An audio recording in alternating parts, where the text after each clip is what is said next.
earlier today in Champaign.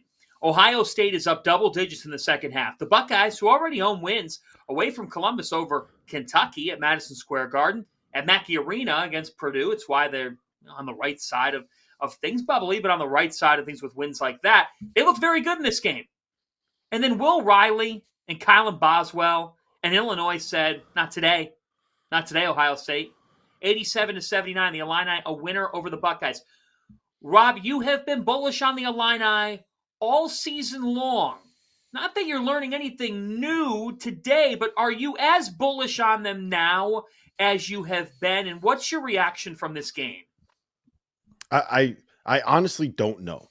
I'm at a point where I'm completely lost and completely confused by everything that Illinois does.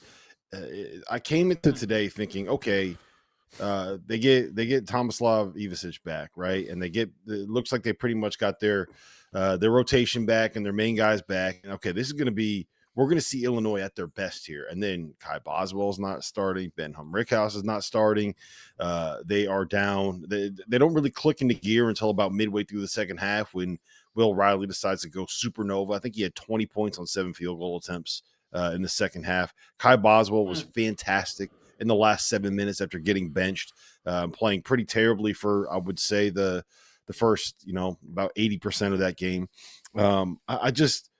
I feel like every time I watch Illinois play, like you see flashes of it, right? And the flashes are becoming kind of less and less right now. You can see them, you can see their ceiling in moments. When Will Riley does what he does in the second half of this game, that's where their ceiling is, right? When Morris Johnson is pounding the offensive glass and literally dunking everything. Like if that dude has the ball within a 6-foot radius of the rim, he is dunking it, and it does not matter how many people are in or around his face. When you see Kai Boswell doing what he did in like the last 5 minutes of this game, last 5-6 minutes, defending on the ball, getting into the lane and creating, right? Absorbing contact when he can finish around the rim. And we didn't even see a good game out of KJ or out of Tommy tonight. It just, I want to feel like this is a step in the right direction for Illinois. And I want to feel like this is something where they're starting to figure it out and they're starting to piece it back together. And Brad Underwood benching those two guys, saying, you're not, we need more defense out of you. We need you to look like you care a little bit more, whatever that message was. I want to say, and I want to feel like this is them taking that step and getting back towards being what they were when they went on the road and smacked Arkansas by 687 points. But now look at what's happened to Arkansas, and it's Oregon.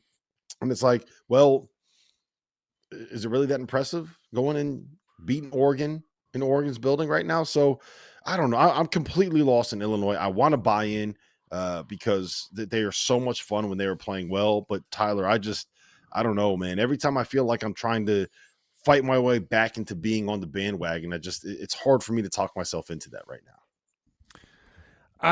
I buy Illinois. I've said that this year. And the thing about Illinois tonight, you just mentioned it, KJ didn't have his best game. They still found ways to win this ball game. Now, if you look at Illinois' bench, they outscored Ohio State 43-4. So that means they've got a lot of contributions from a different players, and I thought that was big for them. But also they out-rebounded Ohio State, I just feel like this team is more complete. And, the way this game went, Illinois executed down the stretch. They had a 15-point run with 7 minutes late in the game, and I thought that's where they really busted open this game and executed down the stretch to get this win against Ohio State, which Ohio State's a pretty good ball club. But they came back. They fought back from the deficit in the first half and executed late in the second and got a big win at home. Look, Fana, I know why Tyler's in on Illinois right now. It's because they went with a lineup where they had Tomislav Ivisic and they had Morris Johnson. Tyler saw two guys that are like 6'10", 250 out there. He's like, let's go. We're in, baby. He saw 17 offensive rebounds. He's like, yeah, we're back. The Illini, let's go. Am I wrong? Hey, you know what? I like old school basketball. And, I'll give it to Illinois. They shot 4 for 20 from the three-point line. So there's going to be enough rebounds for the bigs. So if you don't get the ball down low, Coach Williams used to always say, well, you can just rebound it if you don't get a pass down low. So I like that mentality. But I just think this Illinois is a more complete team. When I looked at them last year, I felt like They struggled executing late in games, and they didn't make smart plays. I think this team is a smarter team. I think the KJ kid gives them different options, although he did have a bad scoring night. You look at it, he still had 7 assists. He's a good passer. They have bigs. And, I think the Boswell kid is a good player too. So they have a lot of different options that I really like. They have different options. They've got upside. To me, Illinois is one of the highest variance teams in terms of 4, 5, or 6 seeds in the NCAA tournament that you're going to see. They could make the Elite Eight. They could lose in the first round to UC Irvine. That's the kind of way that this could end.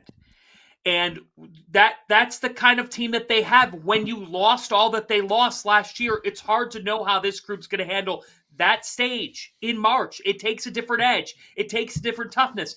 And I think that's why Brad Underwood made the move he made today. Brad Underwood made an Elite Eight last year. He knows what it takes. And so you make some changes. There's a lot of coaches who don't have the stones to do what he did today. In the middle of your season, you're in February, that could backfire on your locker room.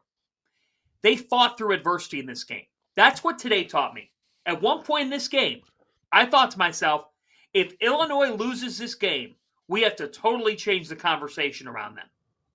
The fact that they fought through the adversity that they did, and Morez Johnson to me is a really good story on this club because his motor is limitless. He is in on everything, and he has gotten better and better as the years gone on, and to think that he's a freshman is something else.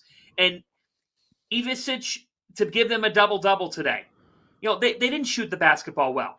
Again, Tyler, 4 of 20 from 3, and they scored 87 points. That shows you how potent they can be. Again, Elite Eight could happen. They could be a early exit. That's just the kind of team that they have this year. Well, look, I don't mean to cut you off, Tyler, but I want to. You mentioned the 4 for 20 shooting, right? Illinois shoots almost 48% of their field goal attempts from 3, right? That's top 20 in the nation. They are on the season shooting 31% from 3, but in Big Ten play, they are quite literally the worst 3-point shooting team in the conference. And they're still shooting more than half of their shots from beyond the arc and playing at the 8th fastest tempo in college basketball. So, like, you're shooting a ton of threes. You're not making any of them. And I think what we saw today was Brad Underwood coming off of a stretch where they had lost 4 out of 6, saying, I'm done with this.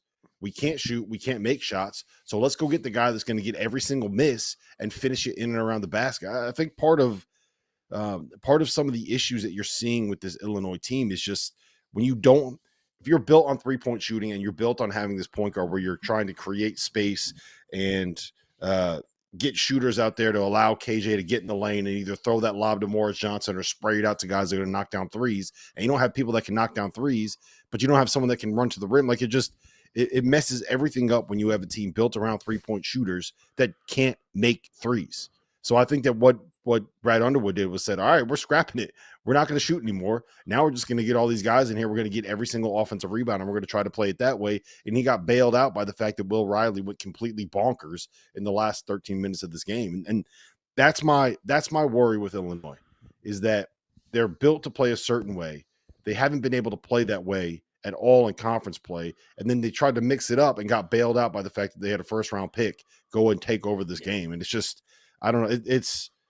They have some things that they got to figure out. The good news, you got Rutgers and you got Minnesota to try to figure those things out before you get into the stretch run of Big Ten play. Well, you're right. And as we go through their upcoming schedule, I think, Rob, you asked the question, have they turned that corner? Did we find something out that's going to lead them to a big February? If you're going to have a big February, then you handle business in Piscataway. You handle business in Minnesota, which is not a given. Ask Michigan, ask Oregon how visits to the barn this year have been against a desperate Ben Johnson and Minnesota program. Then you host UCLA. Then you host Michigan State. Then you're at Wisconsin. Then you play Duke at Madison Square Garden, which I think is the best thing the doctor could have ordered for both those teams. One for Duke, somebody outside of the trash ACC, to be frankly honest. And for Illinois, somebody to test themselves that's different than a Big Ten team.